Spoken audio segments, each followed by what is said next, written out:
Top 10 Best Modern RPGs. Sure, classics such as Baldur's Gate and Planescape Torment are must-plays for all RPG fans. But for today's list, we want to take a look at games a tad newer and see if there's any truth to the claim that the golden era of RPGs is all in the past. Without further ado, let's jump into the list of top 10 best modern RPGs.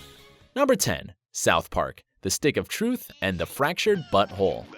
Video game adaptations of South Park have been coming out since 1998, but none of them were particularly successful. That is, before Obsidian Entertainment started working on them.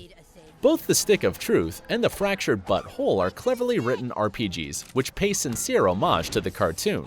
The former also manages to poke fun at various fantasy and RPG tropes, while the latter took the piss out of the superhero genre, in a witty and crass way well known by the fans of the show. While quite light on the role-playing aspect, the writing, the humor, and the entertaining turn-based fighting system make the South Park games worth playing, even if you're not a die-hard fan of the cartoon. Number 9. Undertale. It's best to play Undertale without any spoilers, and to truly experience it, you should play it more than once. The thing is, even if your second playthrough is completely different from the first, the game, and some characters, know what you did in the previous attempts to beat the game, and they will judge you for it.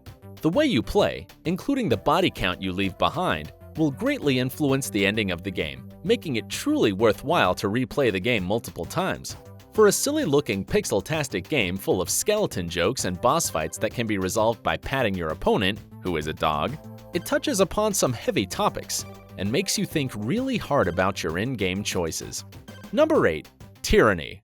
Tyranny allows your character to be an utter bastard, without being a cartoonishly evil villain who steals candy from orphans and kills people for no reason while twirling their mustache.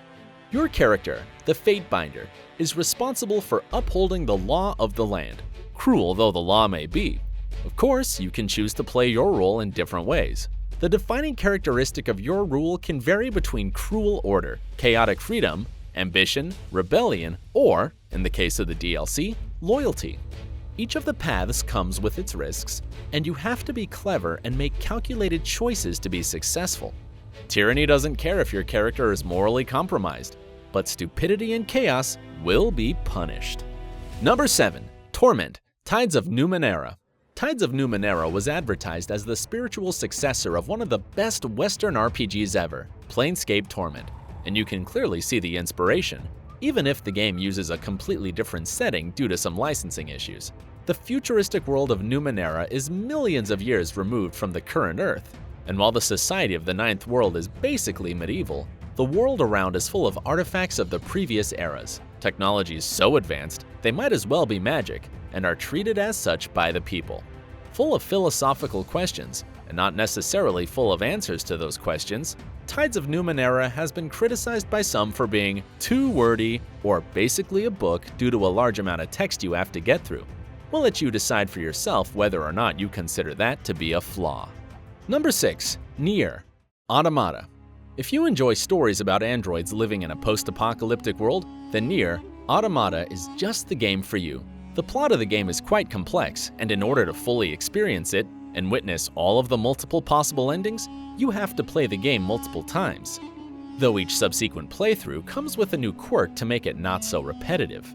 For example, the playable character changes, or some of the game mechanics suddenly work different. Gameplay-wise, the tight and stylish fighting system combining slasher and bullet hell elements will keep you engaged for long hours. After all, Platinum Games was founded by the creator of the Devil May Cry series. Number 5. Monster Hunter World. The title says it all. This game is all about slaying a variety of monsters. Blurring the lines between RPG and action game, Monster Hunter World will send you on a string of what would normally be boss fights. The world's diverse environments are full of different creatures, and you will have to spend your time crafting new equipment, as well as switching your playstyle to be as effective against your foes as possible. The game can be played alone, as well as in multiplayer mode, and will keep you immersed for long, long hours. Number 4. Persona 5. The newest Persona game can easily be considered the most ambitious entry to the series so far. Like the previous games, Persona 5 involves fights in extra-dimensional dungeons full of monsters, forcing you to make use of personas. beings reflecting your inner self, each with different powers, statistics, and level up progression.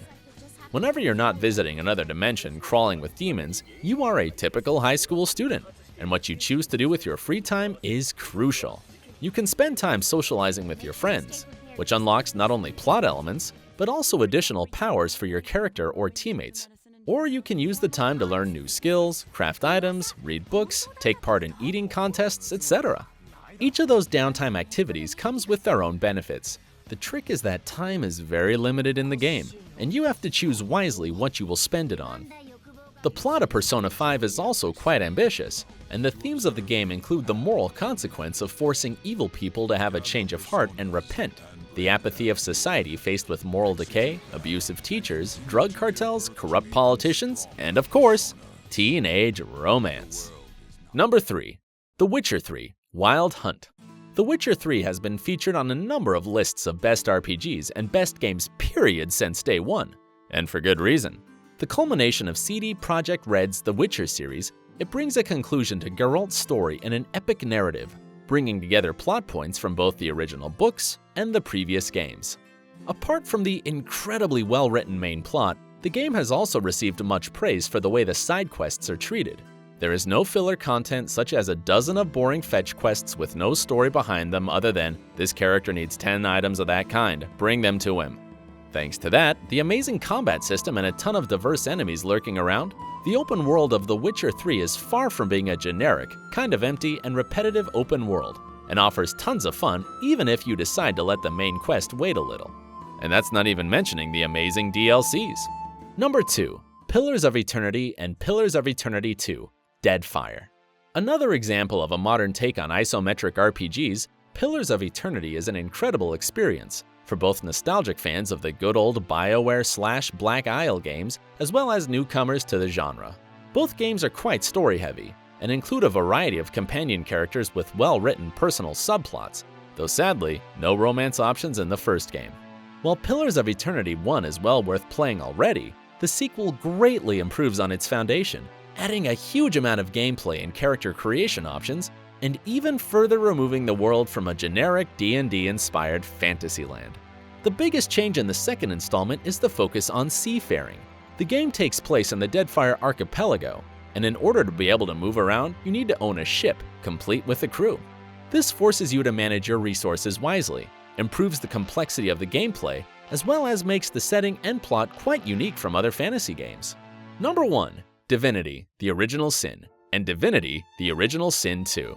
Both of the Original Sin games are amazing isometric RPGs, with tons of quest, great plot, a good sense of humor, as well as fantastic combat and magic systems. What makes fighting particularly fun is the way different spells and effects interact with each other and the environment.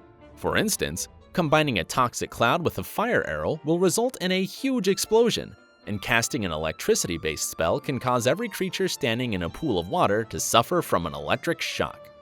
The Original Sin 2 takes all the elements that worked in its predecessor and improves them even further. For example, the crafting system in The Original Sin was fun enough, what with spaghetti sauce made by combining a tomato and a hammer.